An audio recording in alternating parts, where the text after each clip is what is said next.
Okay, so it looks like we are live. I'd like to welcome everyone to our June 3rd, 2025 Principal Advisory Council meeting. And to begin, we're going to turn it over for our welcome to Thomas Woods Tucker, Deputy Commissioner and Chief Equity Officer from the Kentucky Department of Education. Thank you, Stacey, and good morning, everyone. It's always an honor and a privilege to bring comments and share conversations, rather with the Principal Advisory Committee. You know, would tease many of you from time to time that the principalship is my second favorite job. I've had quite a few jobs over the last 37 years. It's only second to being a classroom teacher, but being a principal is the longest job that I've ever had. So thank you for what you do. Thank you for the continuity and being the trust brokers that bring continuity to our students, to their families, and to our communities amidst many of these challenges and changes that the great Commonwealth of Kentucky has endured over the last year or two. You do that each and every year, both inside and outside of the schoolhouse. So again, I bring you those level of gratitude on behalf of our Commissioner Fletcher, and our Kentucky Board of Education, and of course, our colleagues from the Kentucky Department of Education. So thanks for what you do each and every day. I do want to apologize. I am a bit under the weather, as I shared with Stacey and other folks who were on a little earlier. I guess I can speak for just about everybody on this call. We're all under the weather, but we will continue to persist and push on. I have the pleasure of giving you about 4 or 5 announcements, a couple big things that are happening here in the Kentucky Department of Education. And I know we have our Chief Communications Guru, Jennifer Gann, and some of her staff on this call. So if I misspeak, I know Jennifer will make sure I'm on the right track. But Jennifer, I'll try to give the most updated information as possible, and these things here that our commissioner wanted to share with you. First thing I want to talk about is Framework 4.0. A big thank you to those of you who have been directly involved in that, or you've been able to send in on a meeting across the Commonwealth or provided some level of input. So thank you for that. This summer is busy for us. I heard that many of you are starting to paint. You're trying to get kids out in the building. Some kids are still in the building. So it's still a busy time for us here at the Kentucky Department of Education. Our commissioner, for which he's not here today, he's headed at this time over to the Annex building to begin the advocacy phase for our new assessment and accountability system to ensure that our lawmakers understand this accountability system and answer questions and concerns that they have. A big thank you to the United Way Council, because they've been working really on this new assessment accountability system for years. It started when Commissioner Glass was here, and we believe that we've landed on a model that is truly innovative. It encourages vibrant learning experiences and involves collaboration with our local communities. All of the tenets of our United We Learn system. More details about this framework is on our webpage. That webpage is called Reimagining Assessment and Accountability. So if you have any questions, please go to that website. Then also you can email or reach out to Jennifer Stafford. Dr. Stafford currently is our division director in our Office of Assessment Accountability. She's been recently promoted to Associate Commissioner in the Office of Assessment and Accountability. And Jennifer is quite steep in this new accountability system, because your voices count. We want you to reach out and ask any questions that you have. Speaking of any questions, after each one of these quick highlights, Stacey, I can stop and answer any questions that may be in the chat, or if any of your folks want to come off mute.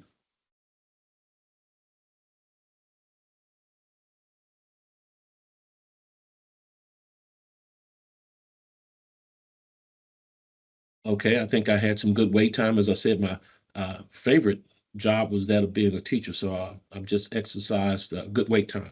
So moving on to the second of 4 highlights that I want to bring to your attention is that the registration is open for the Persistence to Graduation Summit. However, I just heard a couple minutes ago, it's now waitlisted. And so you could still go on and register, but you will be waitlisted Now, as you all know, this is an annual summit that's been going on, 14 years, I believe, and is hosted by the Division of Student Success. And the summit will be held June 12th and 13th at the Hilton in downtown Lexington. And I understand that we're going to have a dynamic speaker. His name is Justin J. Miller. He's the Dean of the University of Kentucky School of Social Work. And so excited about him delivering a wonderful keynote. And as I said, it's been waitlisted. Feel free to go to KDE's website to get some more information. A couple other things I'll make mention of the conference. As I said, it's 2 days, and it is open to superintendents, district level personnel, school administrators, school counselors, educators, and family resource and youth services coordinators, just about everybody involved, mental health folks, community partners all across the Commonwealth will join and help us continue to raise the graduation rates in the great Commonwealth of Kentucky. And the third thing, I am excited about all these, but I'm especially excited that we've announced the keynote for speaker for the Kentucky Reads to Succeed Summer Conference. This is year 2.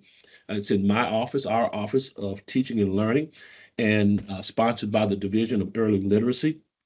If you have not registered, please register for our second annual conference, Read to Succeed conference, I should say. That's going to be on June 13th, and that's going to be at the Galt House in Louisville.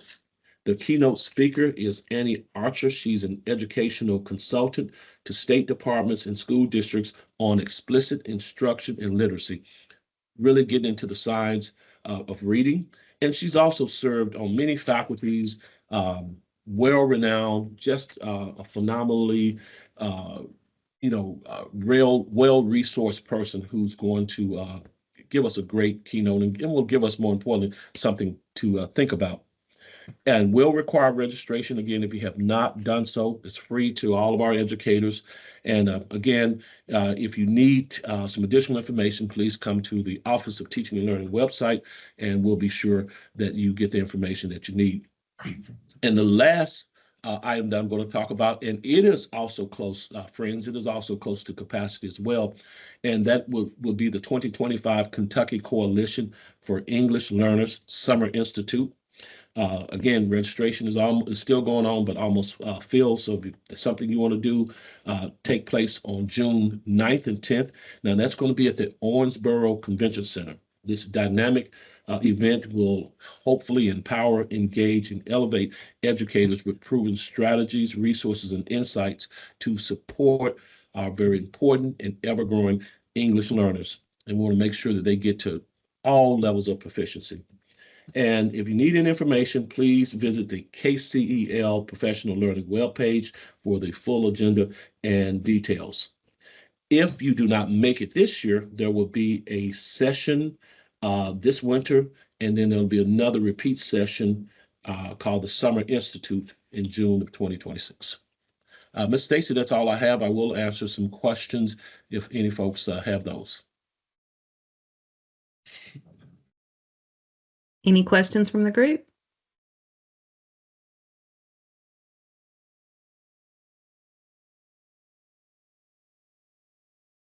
Okay, well, if anything emerges that you want to reach back out, we can share Dr. Woods Tucker's email address, of course, and I'm sure he'd be happy to respond. Absolutely. I don't have another meeting until 11 o'clock. I am so giddy to be amongst principals. I really mean it. So I'm going to hang around here until 11 o'clock to see what the world of the principalship is like. Wonderful, wonderful. Glad you're able to stay. All right, I'm going to turn it over.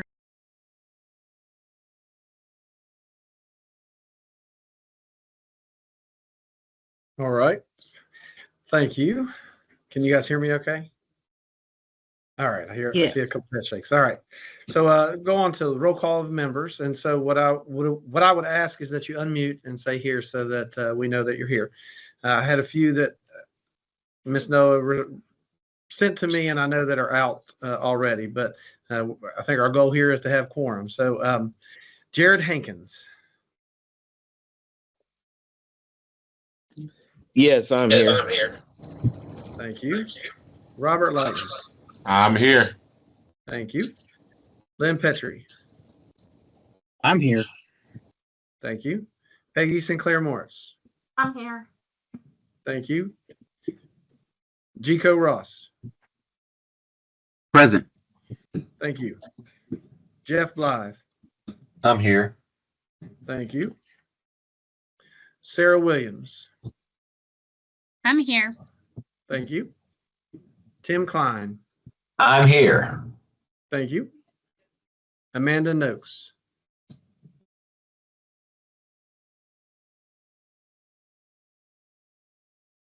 Amanda Fields. Looks like she's there. Miss Noakes is there. She's got her hand up. Gotcha. Must have audio issues. Hey, Yeah, we it's all can't right. hear. Thank you, because I wasn't paying attention to the screen here. Amanda Fields. I'm here. Thank you. Martina Skidmore. I'm here. Thank you. And Hubert Schroer. Here. Thank you. All right. Looks like we have enough for quorum here. So I will move on to our principal prep representatives, Nicholas Brake and Joseph Wallace.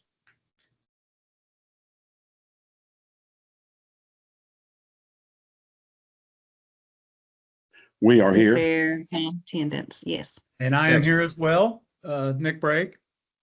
Thank you for allowing us to be a part of this. We appreciate it. To be connected to principals helps us do our work better. Excellent. We appreciate you guys being here. As previous meetings have occurred, when I move for motions, I just need you to unmute, say your name, and that you made a motion or a second of the information we're getting ready to look at. So I will entertain a motion to adopt the agenda. This is Peggy. I make said motion. All right, thank you. And we need a second. This is JF. I second. Thank you. All right, that takes us to approval of the summary minutes. And so I will entertain a motion to approve summary minutes. This is Gico Ross. So moved. Thank you. I need a second. Robert Lightning, not second. Thank you. Okay, now that takes us to our legislative updates. Cassie Trueblood with the Office of Educator Licensure and Effectiveness at KDE. Good morning. I did prepare some slides for this morning, but did not get them ready until this morning. So Stacy, am I able to share my screen? Yes, you should be able to. So able to, and having the ability to figure it out may be two separate things. You got it. We can see them. Okay, it's Let's- great. Now let's see when I put it into presentation mode, if it does that. Okay, can you see those, and is it advancing now? And No, it is not advancing. it's just showing the title slide and the thumbnails on the left. And it does that to me every time. Okay.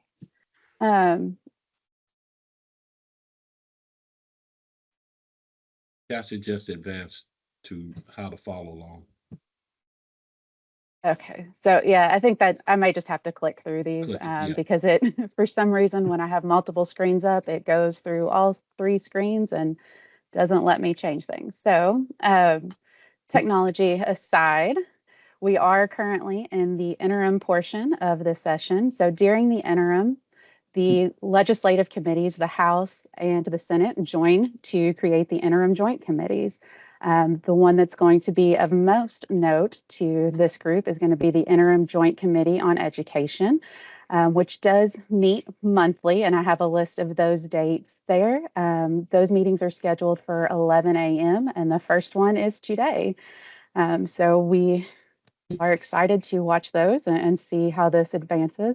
But I've also linked for you the calendar there, and that will provide the overview of the interim with all of the interim committees in case there are others that you may want to follow along with. We do not currently see a meeting scheduled for December. However, the past two interim sessions, they have added a December meeting. So that is very much a possibility as we get further along in this interim. But just as with the legislative session, you do have the ability to follow along with these. I've linked, and I will also drop all of these links in the chat, as well as send this presentation to Stacy so she can distribute it to the group so you have this. But with the committee materials, those are available off of the LRC website. This link is specific to the Interim Joint Committee for Education. Typically, that's going to have the presentation materials for the current meeting as well as for past meetings. Being early in the interim, they have not yet updated that to contain today's materials, but we'll likely update that later on this week. And then you do have the ability to attend these in person. They take place at the Capitol Annex, or you can stream the meetings on either KET or the Legislative Research Commission's YouTube site. Typically with the interim session, the topics that we see discussed are going to be able to give you kind of a preview of what to expect with the next legislative session. But moving back to our previous legislative session, the 2025 session was a short session, meaning it was a 30-day legislative session. Somehow they are able to turn 30 days into multiple months, but it was just 30 legislative days. During that time, there were 1,080 bills filed, and of those, 148 were passed. As with previous sessions, the Department of Education has released legislative guidance on the education-related bills. And what I have for you on this slide is the shot of the KDE website where it links the guidance. We do have a section that is specific to legislative guidance so that all of that can be found in one place. Here we have the link to the comprehensive guidance for the 2025 legislative session, which provides summaries and overviews of those education bills. I believe there's about 23 bills included in that document. And then any supplemental guidance that offices may need to promulgate at a later time, that will be added to this website as well so that you have kind of a one-stop shop. I do have a link to this page here at the bottom, but also if you just go to the KDE website and you click on the District and School Support tab, and then over to the left-hand side of your screen, it will link to the legislative guidance.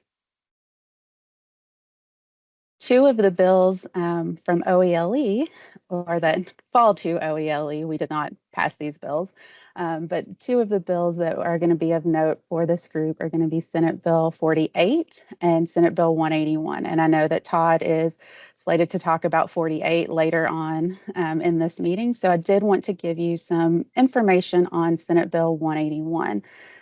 The final title of this bill was an act relating to children, and it was from Senator Tishner.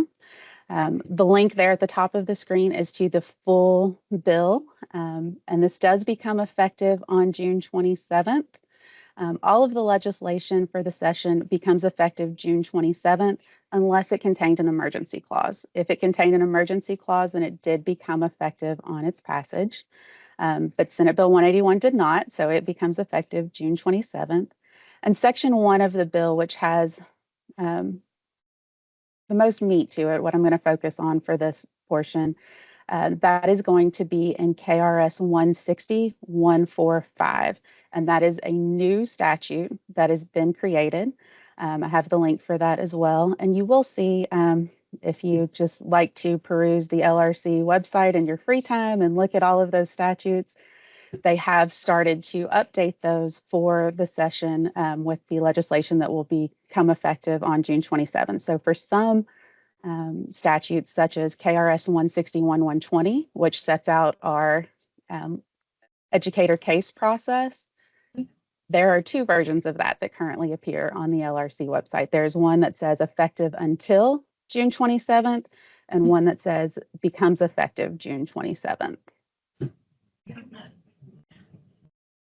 Section 1 of Senate Bill 181 sets out the requirements for traceable communication, and that requires each local board of education to designate a traceable communication system as the exclusive means of communication for school district employees, volunteers, with students. And it does define traceable communication system. And that means one or more. So it can be multiple systems. And it does set out some requirements for that. It has to be designated by the local Board of Education, has to have the ability to trace all communications sent to or by a student, and parents have to be provided with an opportunity to access and review those communications. This new bill does not restrict electronic communication between a student and a family member who is a school district employee or volunteer. The bill also defines family member as well as parent, and it provides the opportunity for a parent to submit written consent to authorize designated school employees beyond family members who have the ability to communicate electronically with the student outside of the traceable communication system. What this is really geared at, and if you followed along during the session, you would hear Senator Tishner, as well as some parents that joined her at the committee meetings, discussing inappropriate text messages between educators and students. And so removing that non-traceable communication. So avoiding text messaging between educators or volunteers and students. Now, the bill also places requirements on principals specifically. There is a requirement for a notification to parents regarding this traceable communication system, and that is the responsibility of the principal to send that out within 10 days of the start of the school year. And it does require that there is notice to parents of those systems as well as how to access those. So it's going to provide them with instructions on how to be able to use those systems and trace the communication. It also places requirements on principals when it comes to handling complaints of unauthorized electronic communication. With unauthorized electronic communication is also defined in the statute, but it's going to be that communication that falls outside of the traceable communication systems when there's not a consent form in place.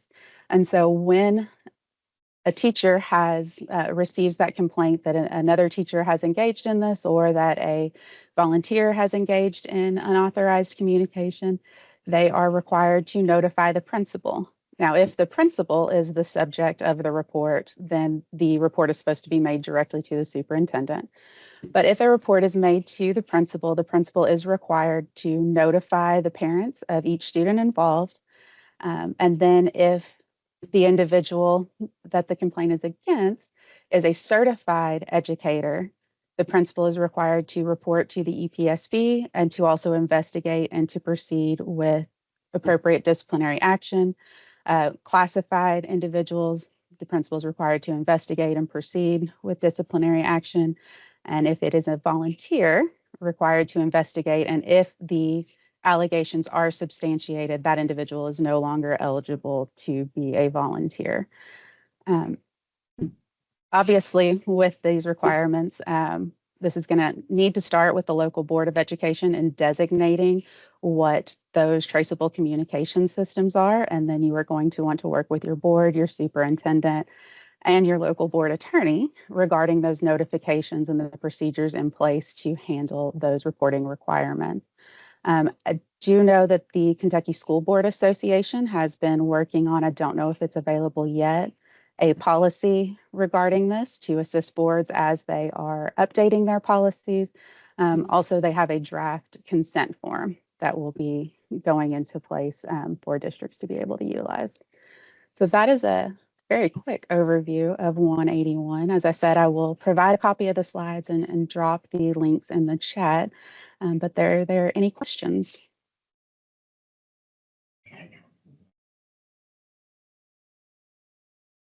Well, thank you very much for your time.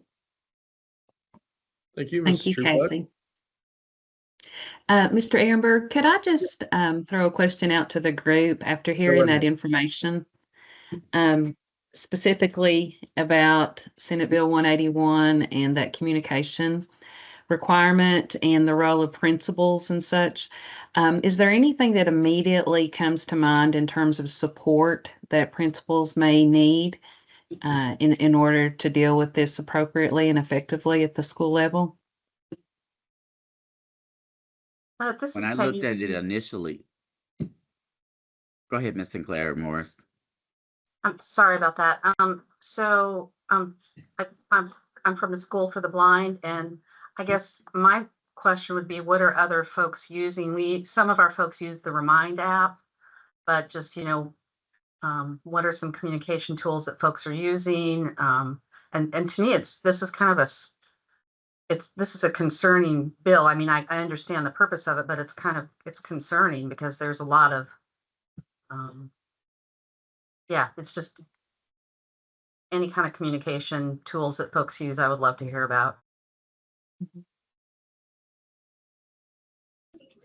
One that we have, our district implemented a year or two ago, it's Parent Square, and that's where all of our district communications has gone. So it notifies messages like through text and then email.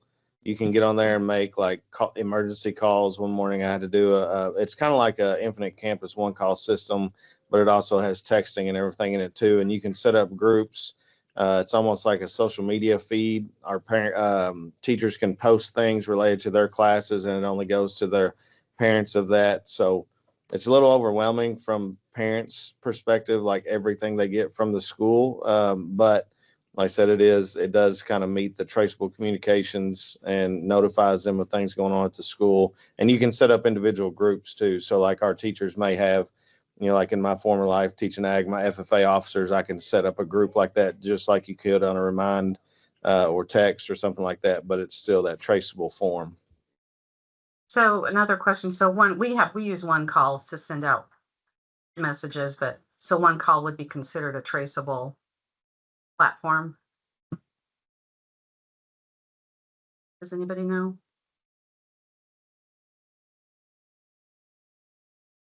I would think it would be just the same as we use talking points, and I think it's probably very similar to that same platform that you can kind of call up what information was exchanged between the individuals. I'm an ATC, so I follow what my home district does. This is Jeff. But they use one call currently, but they're trying to switch over to another system that does the one call functionality, but also provides a text option. So it's all housed in one program versus using various programs. Not sure the name of that.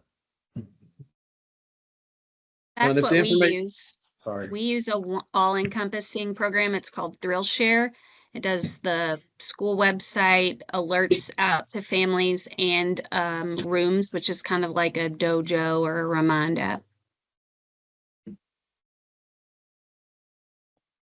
Yeah, Boyd County's moving from Remind to Parent Square. It looks like Parent Square was acquired Remind, and so we're going to unroll that this year. So.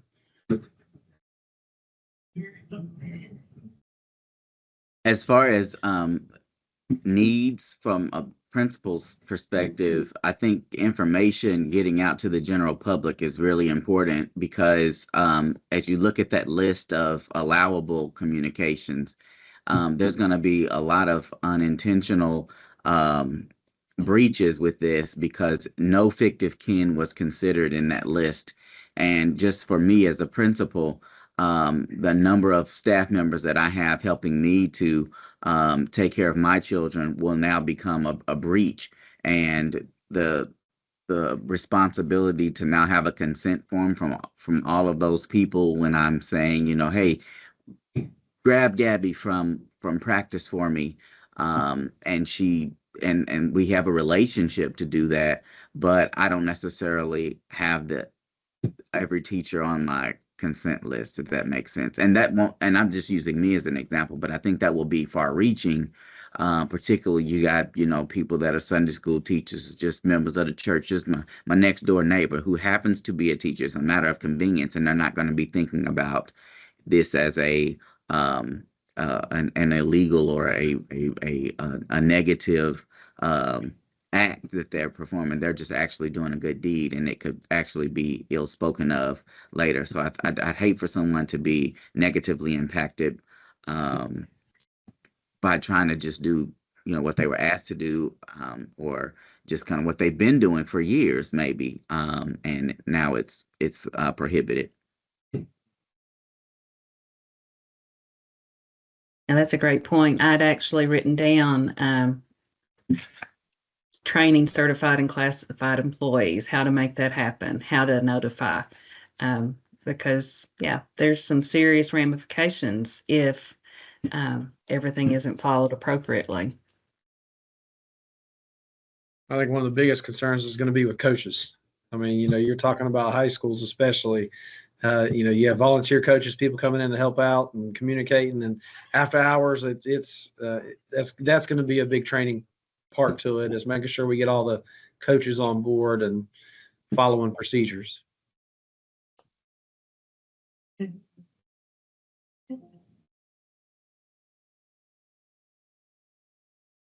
Just from an attorney standpoint here, I just always like to do a plug of make sure you are talking to your local board attorney and following their guidance, and that they are comfortable with that. I know those consent forms, once those are available, my child is in high school and is in sports, and that's one of the things that has been talked about, is that in that fall meeting, there will be consent forms available for the texting to occur as it needs to.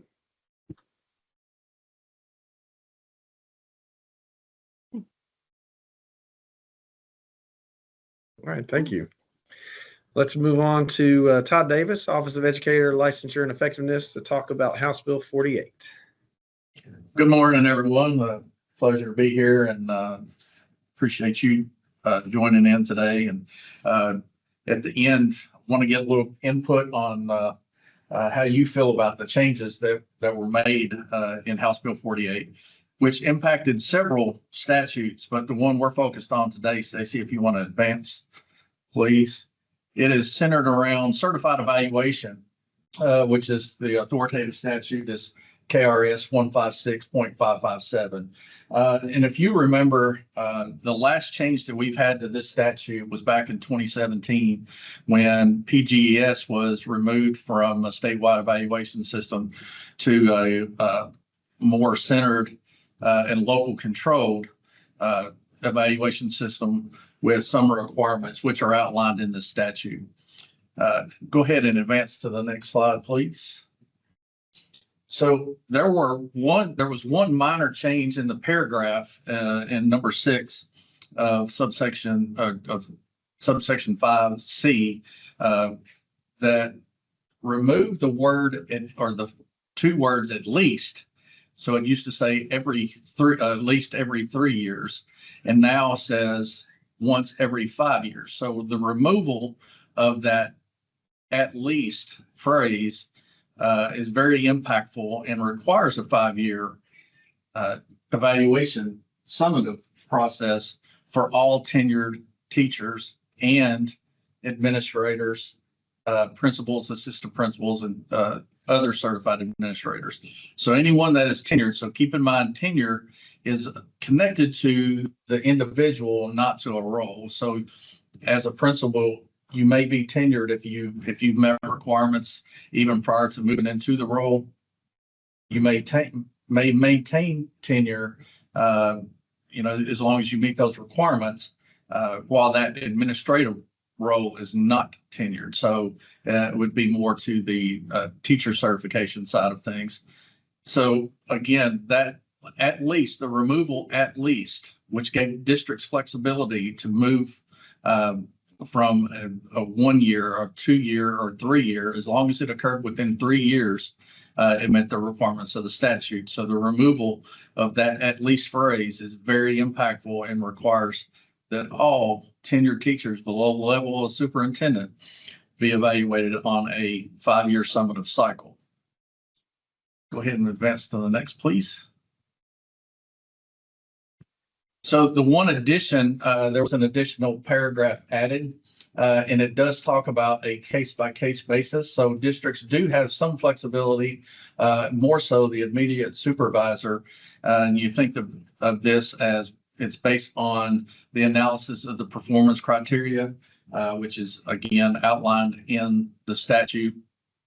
But it cannot be imposed as a system-wide evaluation system for your district. So if there are issues with a teacher or a principal, assistant principal, then you can kind of, I guess, in my opinion, it works more like a corrective action plan in a sense, but you can change that as long as it's not system wide. So that again is very impactful. So it goes a little bit further to say that you can adjust slightly, but it can't be your CEP or certified evaluation plan cannot be system wide and go beyond that 5 year or change within that 5 year period. So next slide, please. So updating the CEP, again, as Cassie mentioned, all the statutes, unless they were emergency bills this year, become effective June 27th, which means it impacts this current school year. So the 25-26 school year CEPs need to be updated. So the 50-50 committee should be meeting and making recommendations on how to adjust the evaluation plan so that you can present to your board. Things to consider, and this again is in the guidance that Cassie mentioned as well. Discuss the changes based on the sources of evidence. So you have to think about the frequency and timelines of those sources of evidence. So you're looking at the number of observations, the number of PGPs, and what are you doing in those additional 2 years for that 5 year summative versus where you had 3 in previous years. And then any other changes, if some districts may have a formula that they use to in the formative years to equate to a summative. Does it impact that summative process? And so those are things to consider as you're moving forward, adjusting your CEP. So on a high level, changing from 3 to 5 may not sound like much, but looking at all the formative pieces that play into this and then the additional years that you have to look at requiring some districts that were using annual summative evaluations for principals as well as your assistant principals, then how that impacts that. So those are things you have to consider. Next slide, please. So this is where I'd like to hear your input. I've gotten several calls and questions, a lot of emails around the CEP. And the big one is does it require administrators to be on a 5 year summative as well? And the answer is yes, based on the law. So what concerns do you or your district have on the 5 years change into the 5 year summative for your teachers, but more so from your administrators?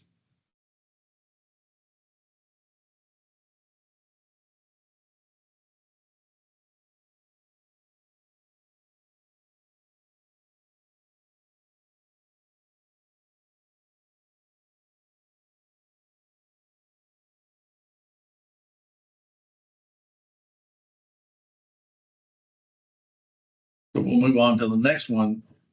What does your district plan to, how does your district plan to adjust to the new requirements? And so are you aware what your 50-50 committee is discussing?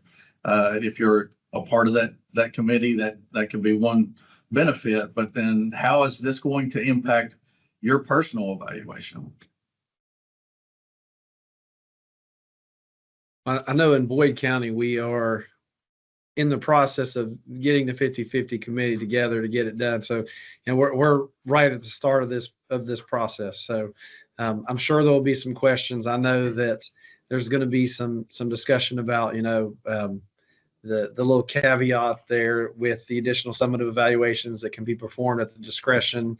That'll be a tool that I'm sure will be looked at with tenure being 5 years instead of the 3, puts on a little longer cycle for us. So that's where we're at there. Maybe that's why you're not getting many questions. I think everybody's still absorbing it. Yeah. And I completely understand.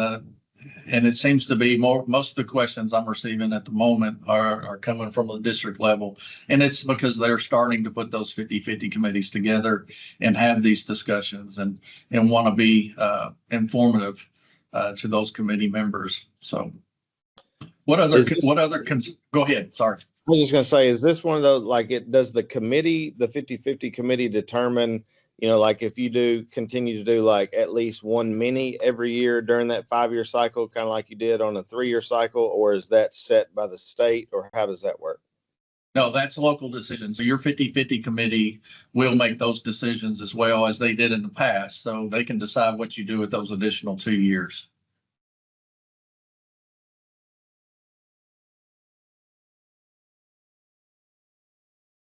What other questions do you have about this? If it's the first time you're hearing it, sometimes you don't know what you don't know until you start getting into it.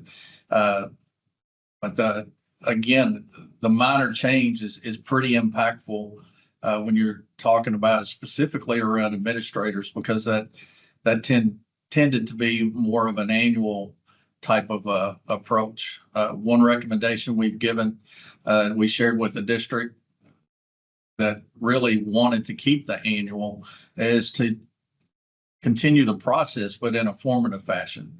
So again, if your 50-50 committee decides to do that, then those could become sources of evidence and then use those to inform over the summative cycle. But then if there are changes that or concerns that come up during that 5-year process, that's where the case-by-case basis could be applied. So, and as Cassie mentioned, we always encourage you to work with your board attorney on that case-by-case situation, so that there's clear guidance on and understanding between the two of you that you're all on the same page. Is there a deadline for this to be fully implemented? This school year. So all the same rules apply that were in previous, as far as the previous requirements. The CEP has to be approved by your local board, and then individuals trained within their first 30 days, calendar days of beginning employment. So that's their first contract day. But keep in mind, principals typically start July 1 because they're on the number of extended days. And I also like to throw in the mandated agriculture teachers that have the extended days as well. So they apply to that as well. So anyone with the extended days and starts July 1, they need to be trained on their evaluation system for the district by the end of the month. Other questions?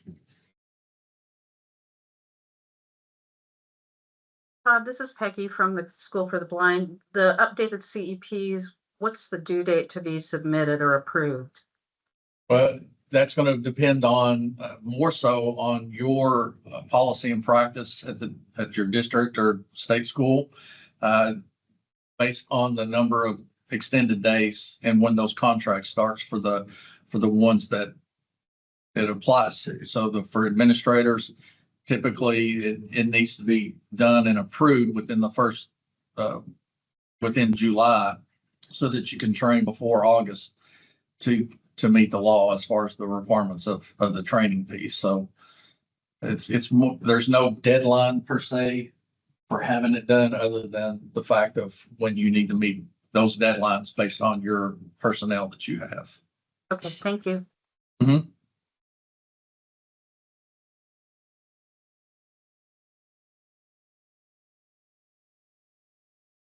Todd, I had a question that Okay. I would say a lot of principals are probably contemplating right now. So we are accustomed to having our caseloads, and so we've got probably an organized Excel document that shows us, they're in year 1 or they're in year 2 of their cycle for summative evaluation. How does that play into this? And do you have any suggestions or thoughts, or have any other districts called in and maybe have some ideas on how to deal with that? Do you have any insights? Assuming, based on your question, I think you're asking how do you transition from 3 to 5 based on the cycles that you've already got predetermined. My recommendation is to work with your board attorney very closely on that to make sure they are comfortable with any changes. In the past, they were able to do some things to adjust based on the need and kind of spread things out based on their personnel and the number of evaluations per year when changes were made. And so just working with your board attorney to determine what can be done and still, apply or be within the constraints of the law. Thank you.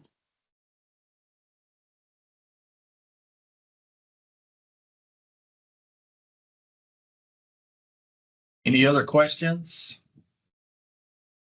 Stacey, if you want to advance the next slide.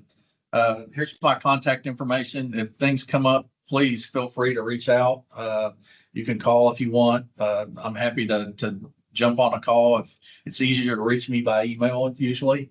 But then we can set up a call. I'm happy to meet with you or any member of your 50/50 committee or district and provide as much guidance as we can and partner with you on this big adjustment. Thanks, Stacey. Thank you, Todd.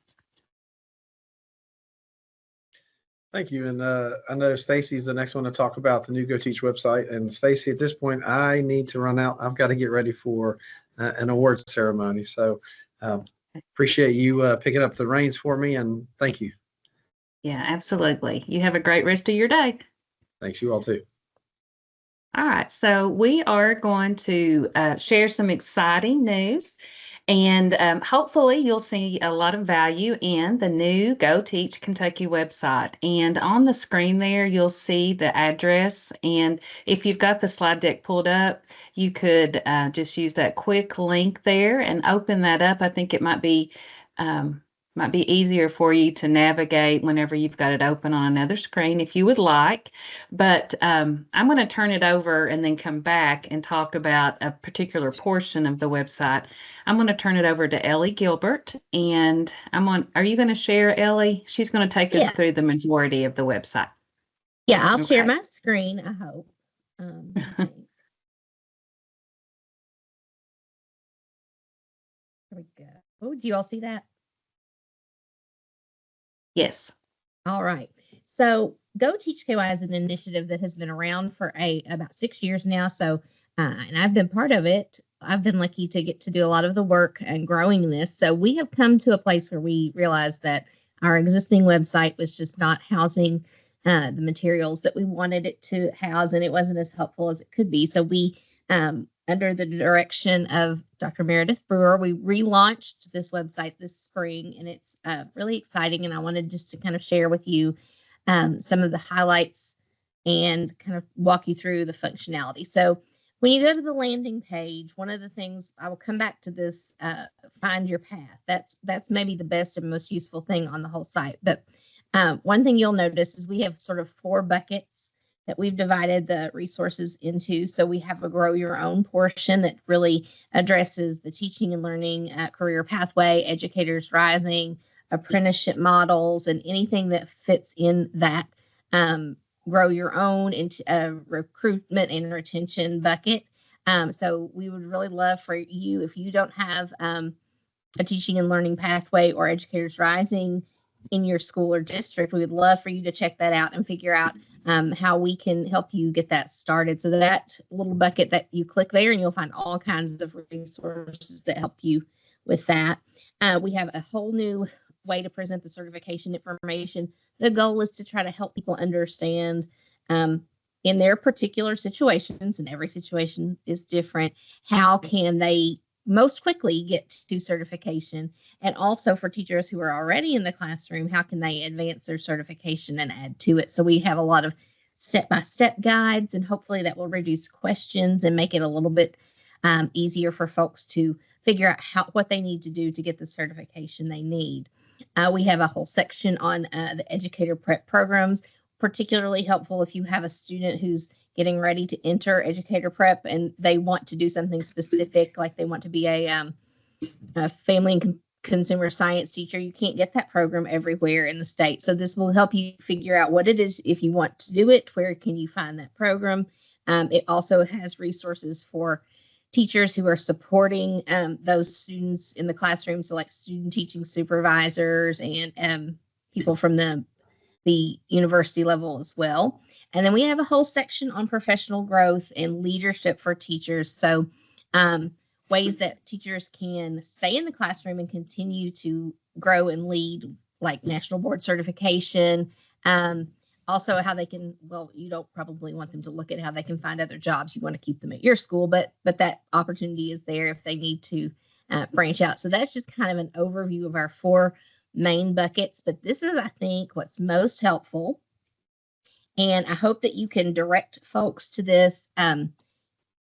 This is kind of a choose your own adventure way to approach the teaching profession. So where are you starting? That's what we need to know. If you're a high school student, it breaks down what you can do in high school to prepare yourself for a career as an educator. So it talks about the teaching and learning pathway and the Educators Rising CTSO and our contact information.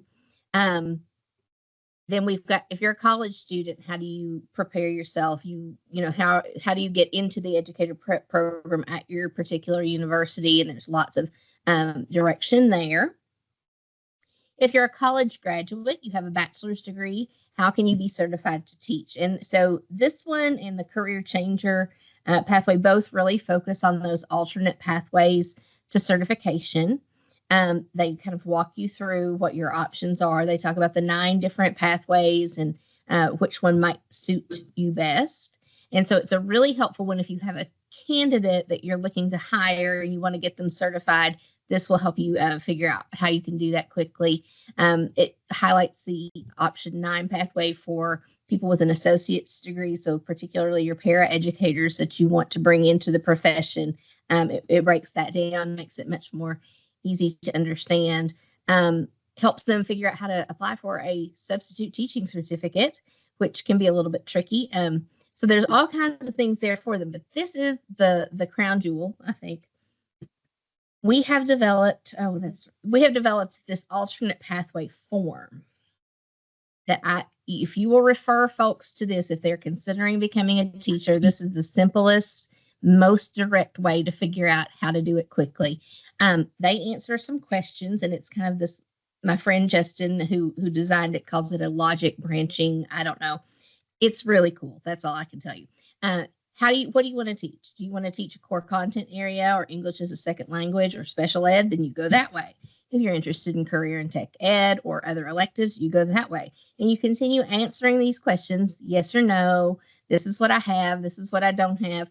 And it guides you to the ultimate outcome of how to most effectively and efficiently become an educator. And it will give you the person at the Professional Standards Board who can help you get that started. So this is a super, super helpful tool that I think we can use and get people, clears up some of that muddy, and the uncertainty around what's your best pathway. Of course, the most popular of the alternative pathways is the option 6, and that often is the one that works best for most people, but there are 8 other options, and so we want to see them exploring those. And so that's really all I wanted to do, was kind of walk you through that and highlight that alternative pathway form.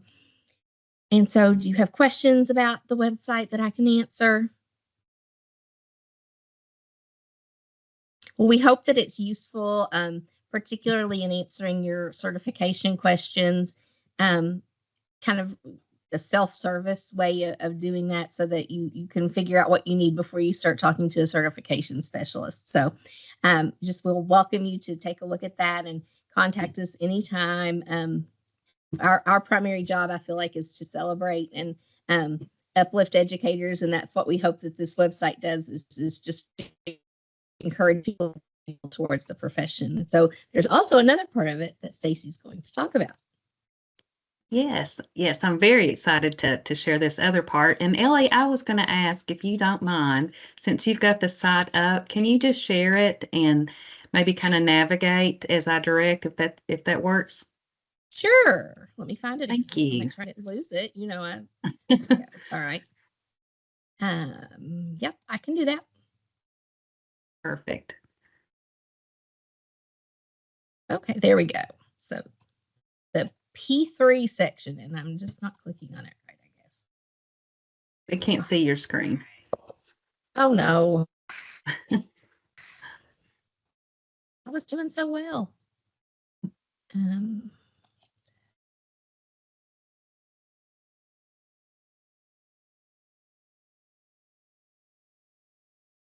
Now? Yes, thank you. Thank you. All right.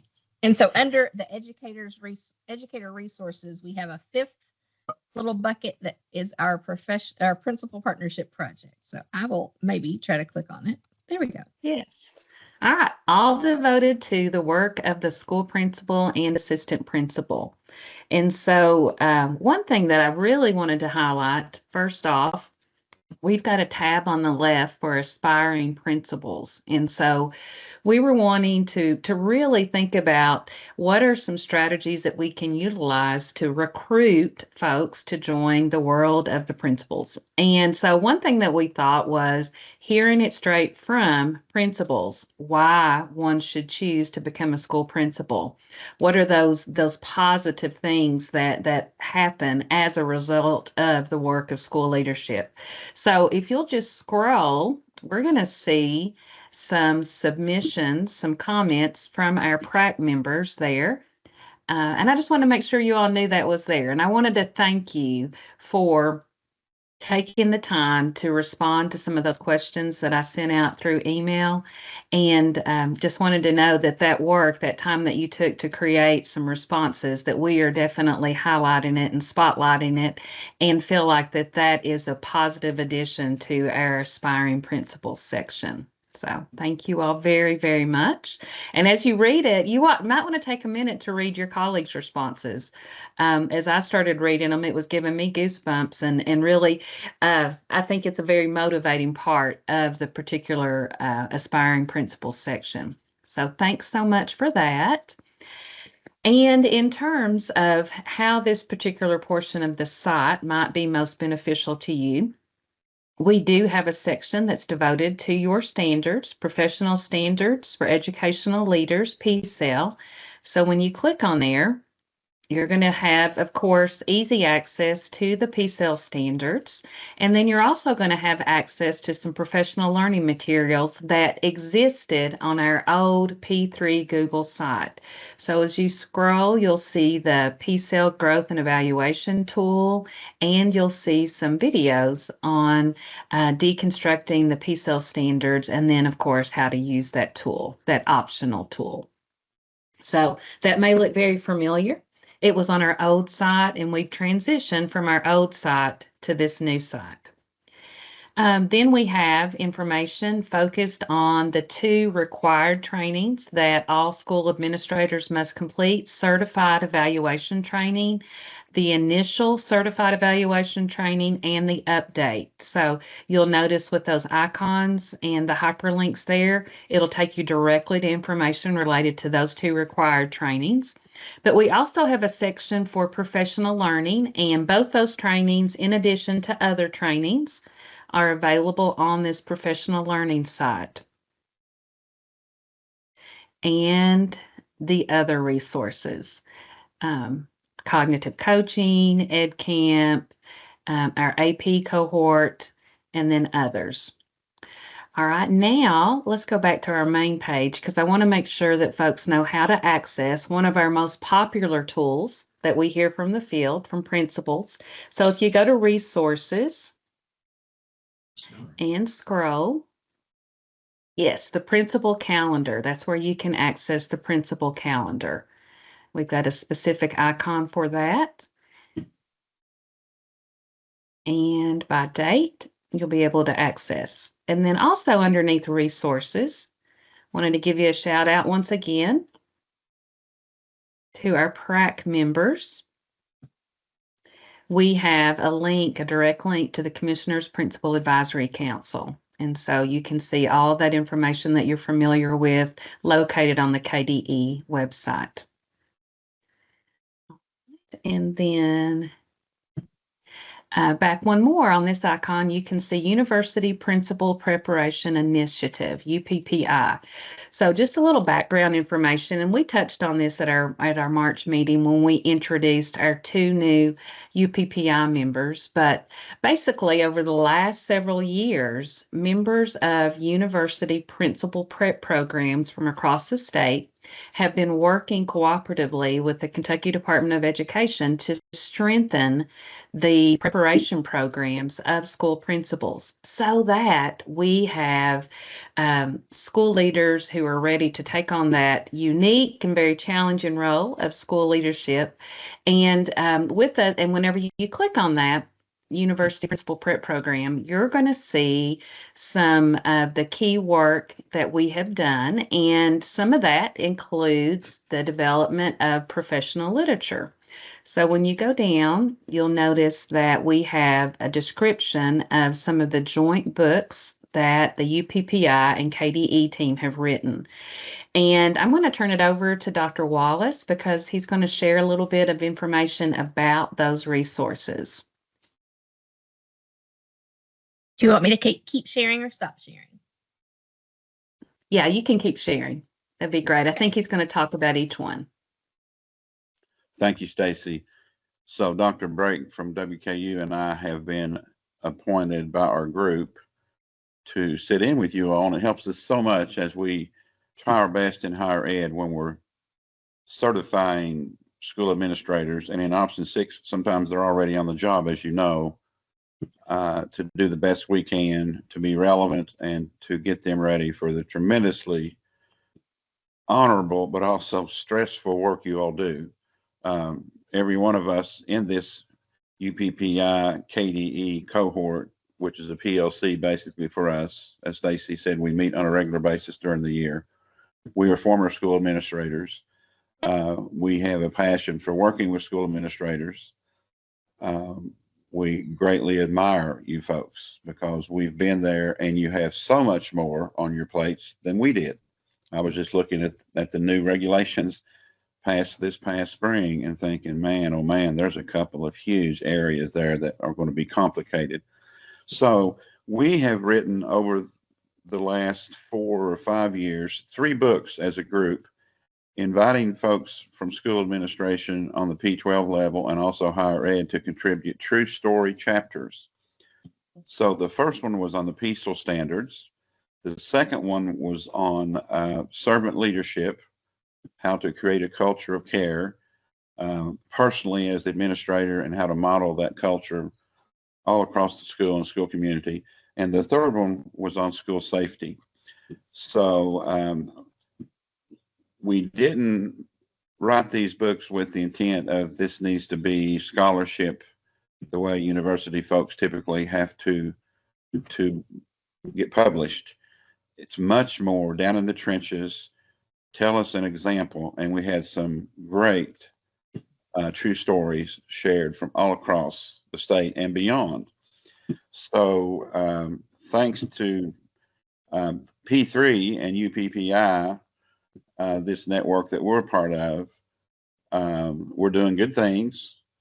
KDE recently asked us to do a white paper and in terms of what you folks need the most. So we're in the middle of that in terms of the research piece, and that'll come out early this fall.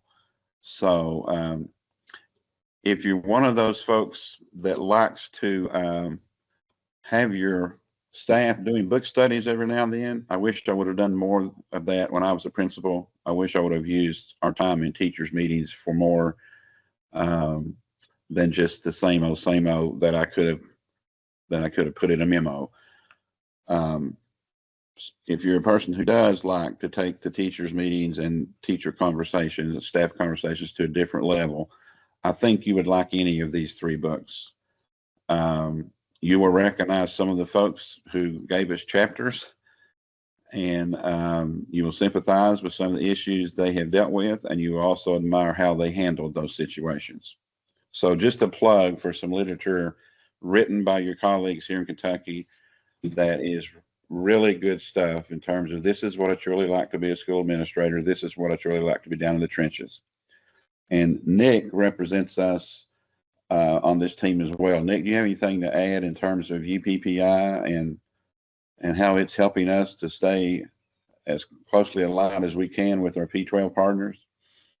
No, not a lot to add, Rocky. I would second everything you said, and we try in our programs to make them more apprentice oriented, to where you have actual opportunities to be in the field. And I think having the literature here helps you kind of triangulate that theory, that practice, and actually the experience of doing it. So it's very helpful for us to be involved. It's very helpful for us to work with Stacy through the UPPI program and to kind of bring all this together. So we appreciate the commissioner's support and the whole KDE team and working with us to help better prepare as many folks as we can, because we know it's urgent these days.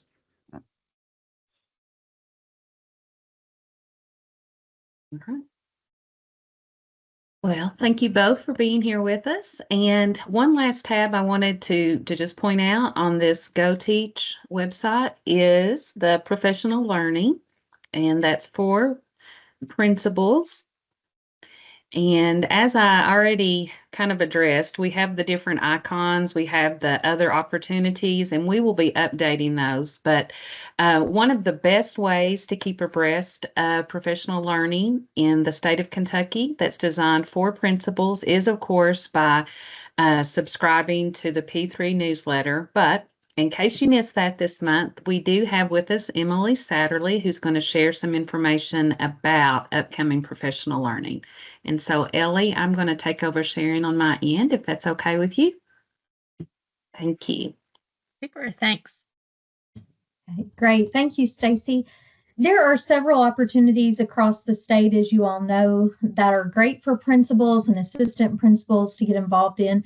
Many of those are offered by your co-ops and some outside agencies as well, but I'm going to just highlight a few of the opportunities that we have to offer and that we know about that might be valuable for you to consider as you're looking at your professional learning options this summer.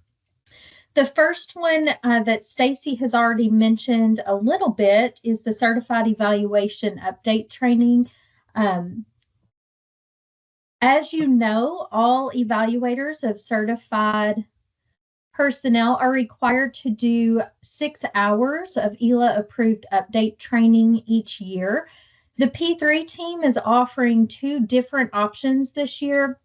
We have an in-person option with a focus on giving feedback, and participants will receive a copy of the book Feedback to Feed Forward, 31 Strategies to Lead Learning. We're very excited about this opportunity, and we'll be using that resource throughout the training.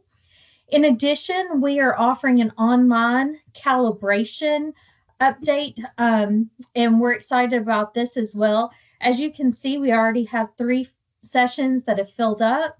August 5th is filling up very quickly, and so is the recently added June 12th session. We added that because of the popular demand for this. So I just wanted to bring this to your attention in case you wanted to sign up, or if you would like to spread the word to other principals and assistant principals. And the registration links are on the P3 website, where Stacy showed you in the professional learning tab and also in the certified evaluation tab. So let's go on to the next slide, please.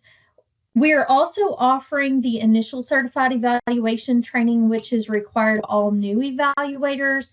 And those new evaluators, as you know, must complete that training through P3. We have 9 in-person dates that we're offering across the state. and 4 virtual options that we're offering during the late fall and winter months. So if you will, just help us spread the word about this. We are starting to get registrations as new hires are being made. This is the popular time for that, obviously. So if you will help spread the word, we would appreciate that. Next slide, please. We're excited to be offering the assistant principal cohort kickoff event in July this year. It's a little earlier than what we've done the past couple of years. We will be offering this in-person event at PrAC on July 17th. It will be from 9 to 4 Central Time, and then we'll be following up with monthly virtual meetings in the months of August through March, and we have some exciting things planned for that cohort this year. If you will please spread this word to assistant principals, we're very excited about some of the things that we have planned for both the in-person and the virtual meetings. And if they cannot attend the in-person event, they're still welcome to sign up for the cohort and come to the virtual meetings. Everyone who participates in at least one meeting will receive a copy of the book Motivating and Inspiring Teachers by Todd Whitaker, Beth Whitaker, and Dale Lumpus. So just wanted to highlight that. At our kickoff event, we're excited to have a school sharing about their PBIS program that's been very successful. We're going to start reviewing again the impact survey results and how assistant principals can leverage that information to make a positive impact on their schools, because we will be looking at doing that survey again in the fall. So we want to make sure that we're thinking about the feedback that we've received in the past and how we can use that to improve our practices. Then we'll also be doing some simulation-based activities. And one of the things that I'm excited about too is we'll have a panel of principals and district leaders who have served in the past as assistant principals. And that panel will be sharing how to prepare for the principalship and leveraging your current role to prepare the best you can for that main principal role. Another opportunity is cognitive coaching. We will be offering that again in the fall of 2025. Our partner Keith Greiser is one of the leaders of this, and we're excited that we'll be offering 20 full scholarships for the 8-day training. This training is typically over $2,000, so that's an exciting opportunity for school leaders. You do have to commit to all 8 days of the training to receive one of the full scholarships. All of these meetings, which you see the dates there, all of the meetings will take place at the Sauer building where KDE is housed. So we would encourage you all to think about applying for this opportunity and sharing the information with others who might be interested. This is not only a big professional change, but it's a life-changing experience. It really changes the way you think about helping others improve their practice. So it's a great experience. Next, I have a little highlight for the Kentucky Center for School Safety coming up on June 10th and 11th at Great Crossing High School. They will be presenting the Safe Schools and Communities Conference. This is also a free event and something to consider as you're preparing for the upcoming school year. And next we have what Dr. Woods Tucker has already touched on, the Kentucky's Read to Succeed Summer Conference. We just wanted to put another little spotlight out there on that. That's coming up on June 13th and will be a great opportunity at the Galt House in Louisville. And finally, we have the Persistence to Graduation Summit. Right now, the registration is full. That's my understanding. But if you go to their website, and I believe we may be sending some of these links out, you can sign up for the wait list. This is a 2-day event in Lexington. The keynote speaker is Dr. Justin J. Miller, and they're going to be offering several engaging and interactive sessions that you see here. Obviously, there are so many other great opportunities across the state, like I mentioned with the co-ops, such as the Central Education EduCon June 11th and 12th, and I know many other of the co-ops are offering things. So hopefully everyone will find something that's great. The Groundswell Summit is coming up next week. Also, I believe the registration is closed for that. That's given or put on by the Pritchard Committee, and that's in Paducah this year. But if that's something that you're really passionate about, you may be able to get on a waiting list for that as well. Thank you, Stacy. Thank you, Emily.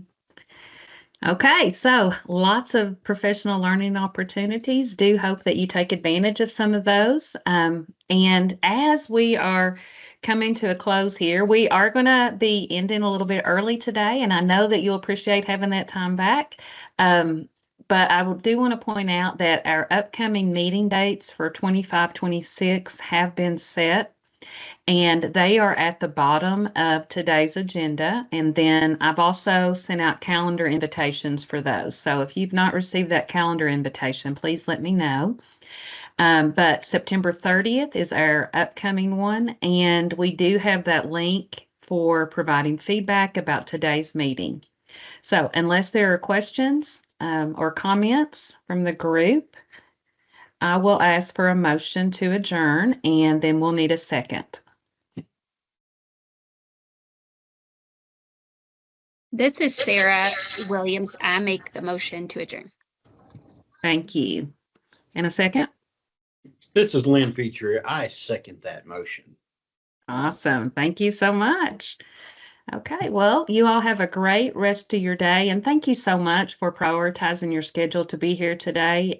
We really had a great turnout. I was a little worried because we had some people contact me about some other issues about schedule. So thank you, thank you, thank you, and I'll see you again in September. I will add those updated legislative slides that Cassie shared to our master slide deck. Y'all have a great day. See ya. Thank you.